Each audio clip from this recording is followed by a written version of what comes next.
Hey, deserving listeners, this is Chapter 5 in our deep dive on Elon Musk. Let's get into it. My name is Dr. Kirk Honda. I'm a therapist and a professor, and this is the Psychology in Seattle YouTube channel and podcast. Who are you, Berto? My name is Humberto Castañeda, and I sell, you know when you get gum on your shoe? Yeah. It's like I have removal kits. Let's start off where we left off. That's logical.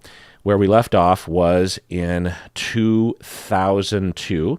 PayPal was just sold to eBay. He made out with $175 million, and he immediately invested $100 million of that money to found SpaceX by himself. So this is the first time that he has done something completely on his own. And I forgot this, but this is before Tesla. That was surprising to me.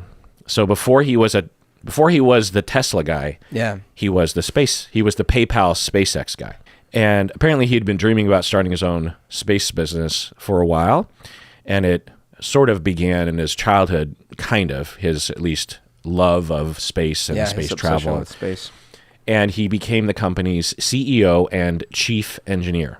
So what was his main goal for SpaceX as far as you know? Well, go to Mars, colonize Mars. Why? From the perspective of the Earth is fragile, we need to, if we are just rooted to one planet, eventually we will die because either an asteroid will hit or we'll overpollute or overpopulate or any number of things. So we need to start putting more eggs in more baskets. And Mars is the nearest and most likely place that we could colonize. And so, yeah. So let's hear it in his words. We don't just want to have, with Mars, flags and footprints and then not come back for a half century like we did with the moon. In order to pass a very important great filter, I think we need to be a multi-planet species. It sounds somewhat esoteric. By the way, this video is on Science Time YouTube channel. Do you know what the great filter is? Yeah, it's part of the question of why don't we see aliens? Why don't we see more space? And so one of the theories is that there must be some great filter where at some point, either because of nuclear technology or just simply resources running out or any number of other things, the species die. And so they can never get far enough in an advancement to be, traveling space and, hey, what's up, little green men and stuff. Yeah, exactly. The thought experiment is that once we found out the number of stars in our own galaxy, let alone all the galaxies, once we actually started to verify that these stars had planets are everywhere. We're not unique as a solar system because we didn't know at first. We were like, maybe planets are kind of rare. And then you start thinking about all the planets that would likely support life. You start thinking, well, if the universe is 13 billion years old, all of those planets had a lot of time to evolve life. We should see aliens everywhere. There should just be aliens flying all over the place. They should be visiting us all the time, but we don't see that. And another, and you said it well, the great filter of mutual annihilation or resources running out or the countless other ways that the cosmos are trying to kill us, like a supernova that goes off nearby. A big solar storm even. Yeah. Or we fly too close to another star and it throws off our orbit and we drift away from the sun and we can't survive. Nothing can survive without the sun. There's all these different scenarios that can result in all of life, let alone, just human life dying off.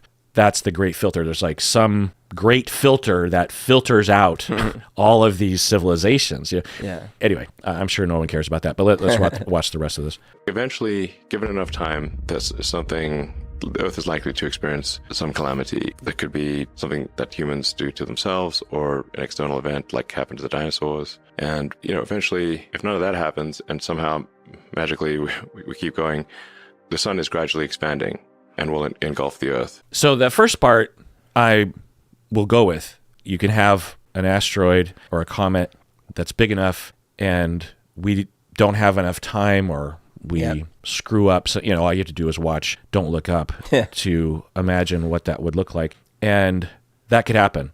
The sun expanding. Yeah. so long from now. I think his point might be, but it might take us 900 million years to do Right. it. Yeah. Yeah. Billion years. It's a long time, but that's only 10% longer than Earth has been around. And so if you think about like the... And by the way, that's such a Silicon Valley way of saying it. You know what I mean? Yes. It sounds convincing if you Right. don't understand the time Right. scale. He's like, the sun is going to start expanding and the sun will get closer to us.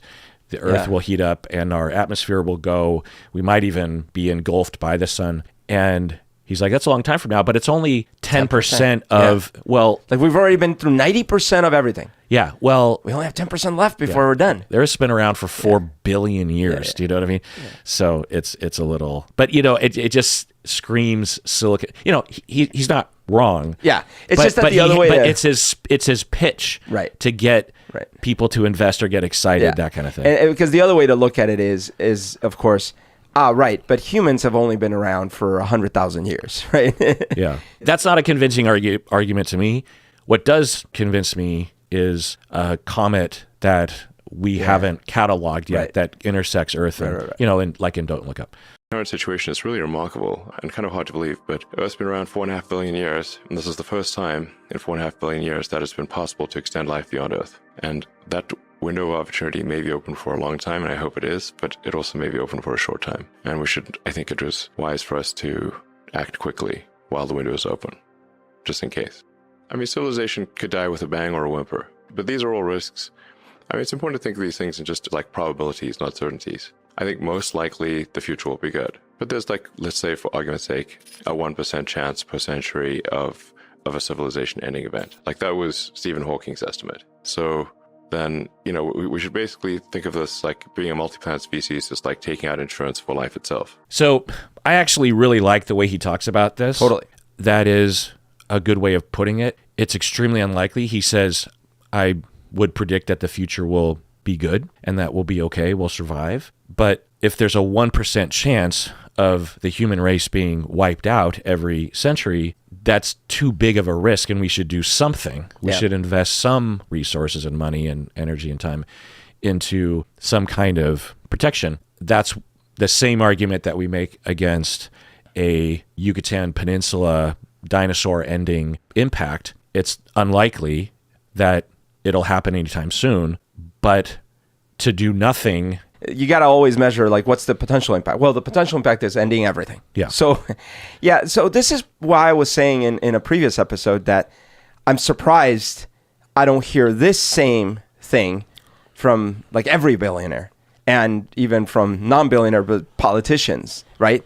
Like, I would expect, because the logic only makes sense, right? Like, yeah, okay, well, what is our plan here? Do we have a plan? And even if it takes 100,000 years or whatever, like, well, when are we going to get started, right? So I would expect that Bezos, Gates, everyone's like, oh yeah, well, of course we have to have a plan in place with blah, blah, blah, and that's why we're devoting 10% of all the money, blah, blah. Yeah. It's just that, oddly, he's one of the only, not the only, but one of the few that talk about this. Well, you could argue that Bill Gates is coming at it from a different angle, a more grounded angle. Totally. Literally. He is not only trying to help current diseases and help people in countries that don't have access to vaccines, but I believe he's also working on how to prevent pandemics and help communication and education around that kind of thing. Yeah, no, absolutely. This is why 90% of Musk's efforts, I believe, had nothing to do with helping people, whereas someone like a Gates might, right? You can bring the creatures, plants and animals from Earth to Mars and breathe life into the planet and have a second planet with life. That would be great. They can't bring themselves there, you know, so if we don't bring them to Mars, then they will just for sure all die when the sun expands anyway, and then that'll be it. So we can't get there at some extraordinarily high cost. I mean, the current cost of, let's say, 1 ton to the surface of Mars is on the order of $1 billion. Because you don't just need the rocket and the launch and everything. You need like a heat shield, you need guidance system, you need deep space communications, you need some kind of landing system. I'm an astronomy nerd. When I was growing up, I wanted to be an astronomer. And then on career day at school, I was flipping through the 3-ring binder, landed on astronomer, and it said that a total of 2 or 3 jobs opened up in the United States every year.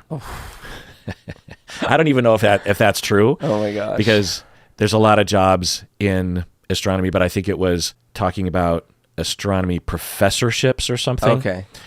But at any rate, I thought, that's that tough. doesn't sound like something I want to pursue. So I diverted and was aimless until I decided to become a therapist about 10 years later.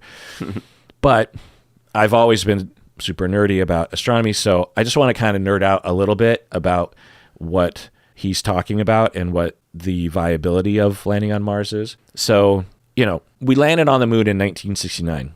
Nice. Landing on Mars should be easy, right? Yeah. All the sci-fi shows, Star Trek, whatever, it's just a foregone conclusion that It's so easy. we're going to colonize not only the solar system, but we're going to colonize all over the galaxy. Well, the reality is that landing humans on Mars, I mean, we don't have a colony on the moon. No. We have people stuck in a space station. Yeah. Yeah. And to put it in perspective, we might think, well, it's all in space, right? The space station is, compared to the moon, and particularly compared to Mars, the space station is basically on the surface of the Earth. Yes. You know what I mean? It's very close to the Earth. Getting there and back is very complicated, and it's a huge engineering and scientific feat that we manage it. Getting to the moon is much harder, but, kind of doable. But do you know the perils of trying to colonize or even just get one human to land on Mars and bring them back? Do you know what the problems are compared to going to the space station or even the moon? Well, first of all, there's the time involved. The trip is way longer. Yeah. Second, if something goes wrong in the space station, you can send, at least we're trying to send something to try to rescue. If something goes wrong, by the time someone arrives to try to do anything, if that was even possible, it's too late. For Right. sure. Like the movie Martian. Yeah, it's a one-way thing. Yeah, those are all true barriers. Another major barrier is radiation. Mars does not have a magnetosphere. The Earth has a very strong, and we're very lucky to have a magnetosphere that protects us from cosmic rays and radiation from the sun. And Mars doesn't have that. Plus, the travel to Mars doesn't have that. Yeah. So as soon as you leave our magnetosphere, you're being bombarded. It's like you're stepping into Chernobyl and exposing yourself to radiation that's blasting your DNA to bits. Can't you inject ivermectin, though? I think bleach in the blood works. But that's a huge problem. There are possible solutions that they theoretically have developed, like putting the water tanks around the spacecraft, or at least around the human pod of the spacecraft to protect. But water is very expensive to... And heavy. It's very heavy Yeah. to launch into space. That's one of the reasons why they want to figure out how to capitalize on the water that is on Mars. Yeah. You know what I mean?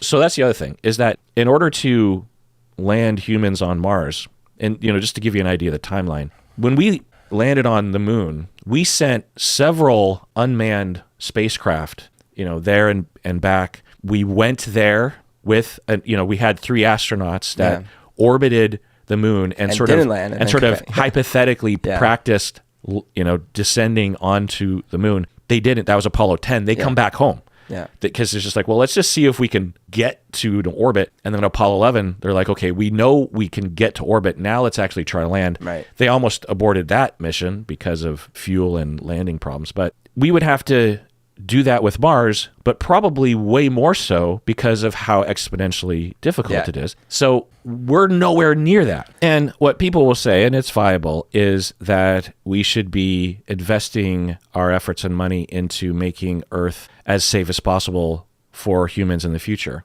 like with climate change, with resource conservation. Yeah, anyway. So let's take a break. When we get back, let's go on with the timeline. What do you say? Let's do it. All right, we're back from the break. So continuing with the outline. So he started SpaceX, and this was a huge, bold move.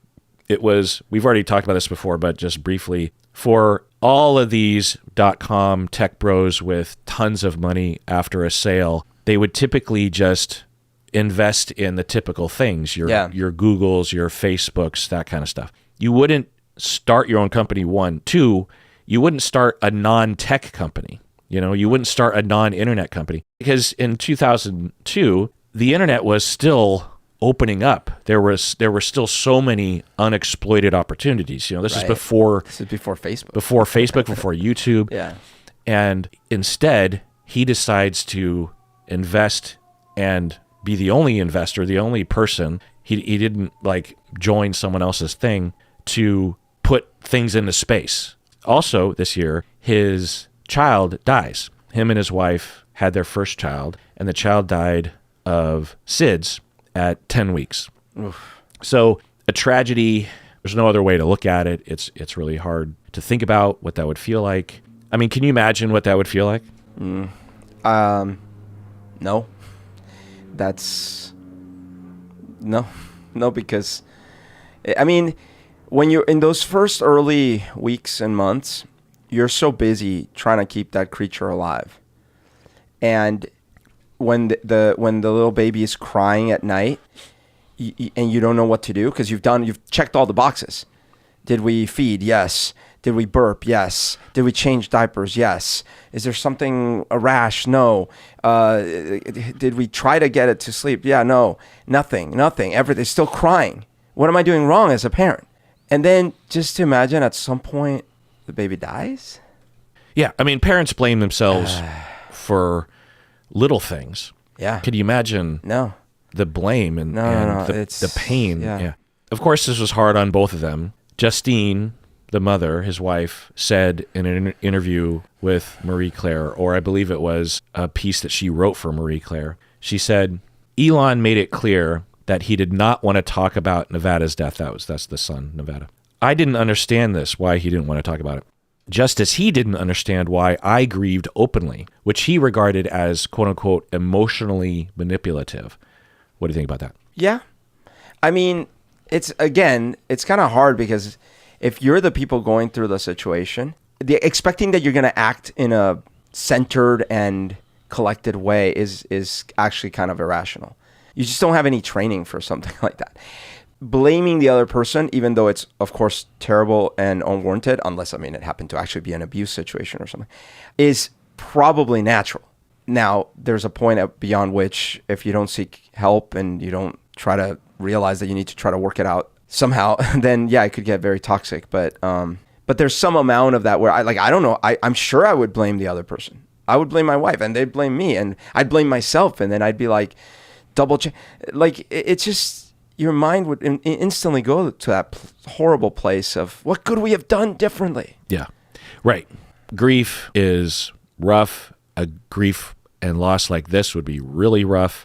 And if you're Elon Musk and you come from the massive amounts of abuse added to that, I think a cold, emotionless, unsupportive atmosphere, then getting out of that unscathed would be bizarre, right? Yeah.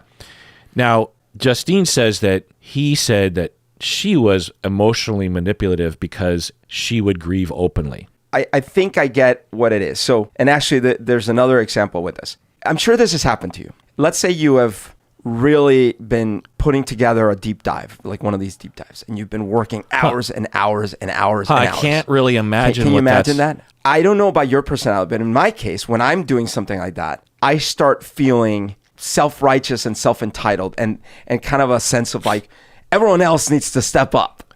Like I've done this at work, like, where I'm sitting there and if I put in a lot of hours, even though if the week before I had slacked or whatever, it doesn't matter. If I just put in a lot of hours, I'm like, why is everyone not working as hard around here? Oh, are you saying that you feel like, hey, I'm doing all this shit for me, but I'm also doing it for you. Yeah. And I feel underappreciated? Yeah. But no, everyone else better step up too. But then there's a flip side to that, which is if you're the person, maybe you're working a normal 9 to 5 that week and you see someone like killing themselves, you might feel a sense of like, dude, stop it. Like, why are you doing that? Are you doing this working hard? Yeah, well, working above and beyond what the rest of us are doing. So it's kind of similar with this grieving part, which is he might feel like, wait, are you pointing a finger at me saying I should grieve like you're grieving? I see. Even though she's not. She's just grieving. Right. But he's like, that feels like you're telling me that I should be grieving. Wow. That's manipulative. Yeah, that's very smart. I hadn't thought about that, but that is a very viable hypothesis. The other thing that I was more generally gleaning from this is that this is from her perspective, and if we heard from his perspective, it would be because, as a couple therapist, I will hear different stories. And it doesn't mean that I'm always like, well, everyone's lying or everyone's biased. I don't always believe that, but I would just be curious what he would say. Plus, it's just a couple sentences in this piece. But what I glean from it is that it was hard on the couple, naturally. And she is more, or at least at that time, a more open griever, and he is not. And they might have criticized each other or thought they were being criticized by the other person, like what you're saying. But she could have felt criticized by him moving forward, right? Because everyone grieves differently. And if he was grieving in a more subdued way, she could feel like he didn't care. And so she might be hurt by that and go to him and say, how come you're not grieving? And then she starts to try to get him to cry. And then he starts saying, you're trying to manipulate me emotionally. So there's a lot of different options there. Totally. But we don't know this because we're trying to get at Elon Musk's personality. And so this is a glimpse into that. I'm not surprised that Justine says that he didn't show any grief, right? Yeah. Some people would say it's because he doesn't have emotions. He doesn't have empathy. I don't see evidence of that. It's possible, but that's much rarer than an individual who was severely abused throughout his childhood and teenagers. Right. And it sounds like his family was fairly cold and unemotionally mirroring. And thus he just goes inward and doesn't know how, might not even know what he's feeling. That wouldn't surprise me. People might attribute this to him being autistic. Could be a factor, but people with autism have the same amount of empathy and have the same amount of grief and the same amount of emotions and the same amount of desire to connect with people in moments like this. It's just that if they're not treated well growing up, they pull back sometimes. So that could have also been a factor, but I don't know. Now, my guess is that this was another reason for him to work a lot. This is just speculation, that he was grieving, and maybe even more so than Justine. That's the kind of insidious nature of these kinds of defenses where you shut down your emotion, you try to shut down your emotions, you try to ignore your emotions, is that on the surface you look like you're cool as a cucumber, but underneath it all, you have all those emotions. Yeah.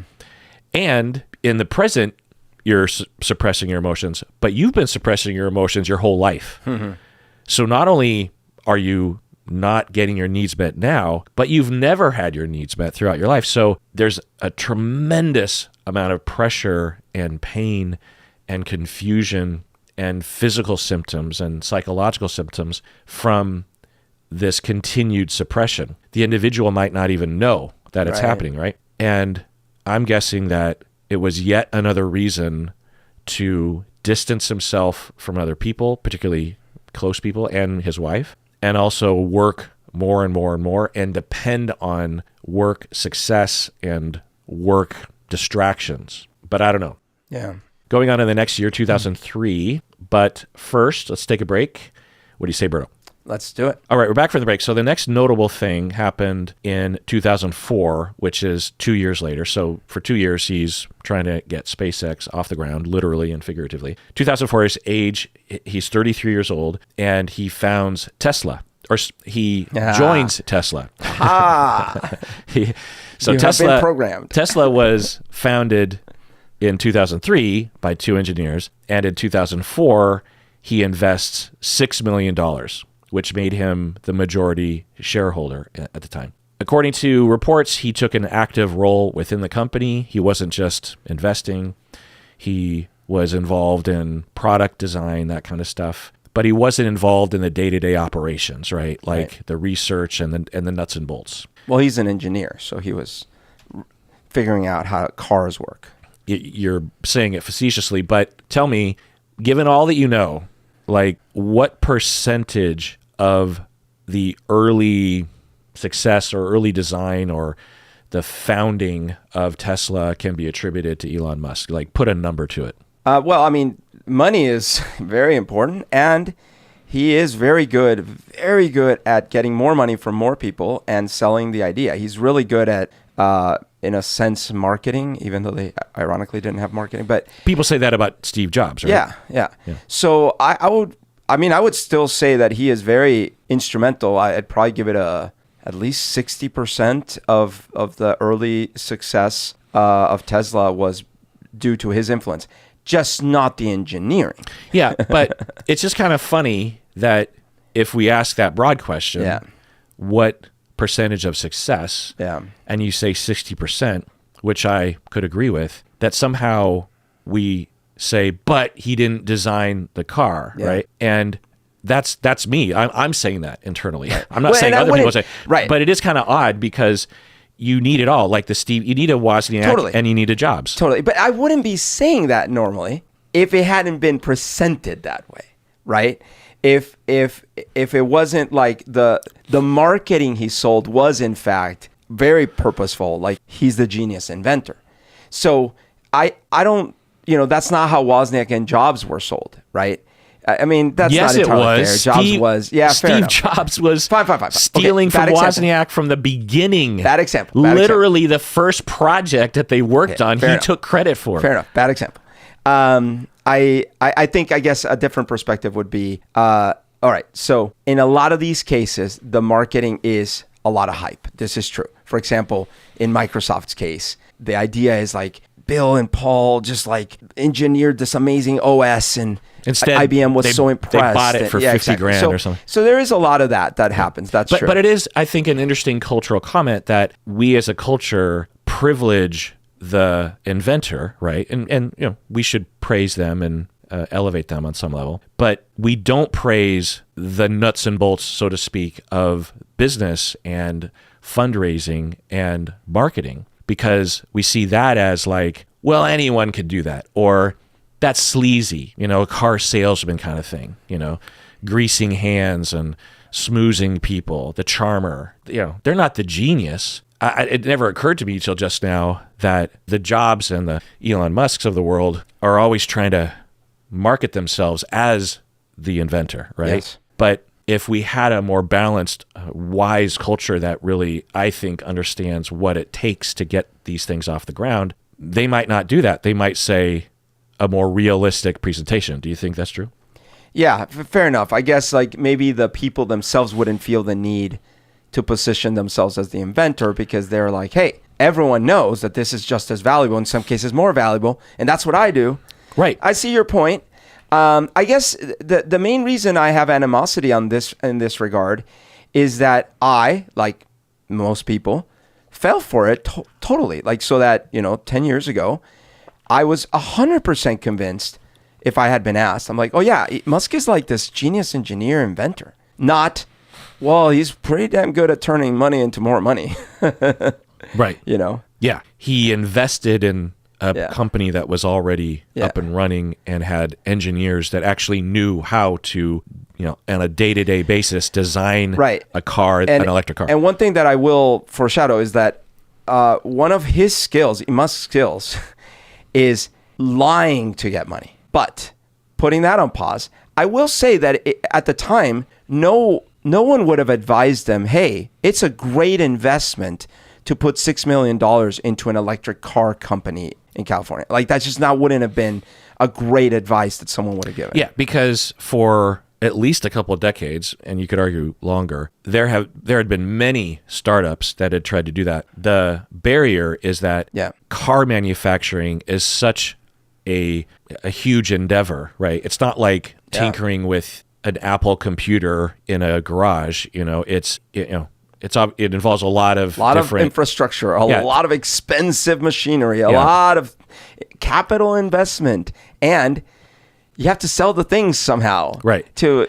Right, and a computer you can buy for $1,000 or something. A car, especially an electric car, the first Roadster in today's dollars is something like $200,000 or something.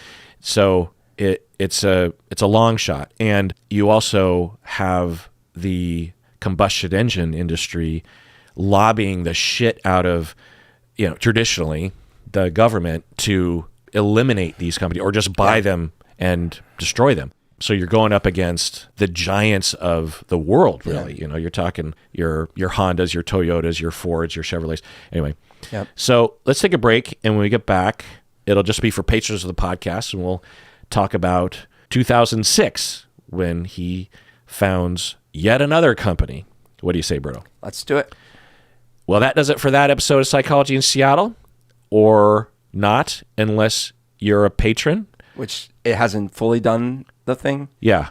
Yeah. But it will if you finish the episode as a patron. You deserve, take care, yourself. You deserve it because you. Deconstructing our ending.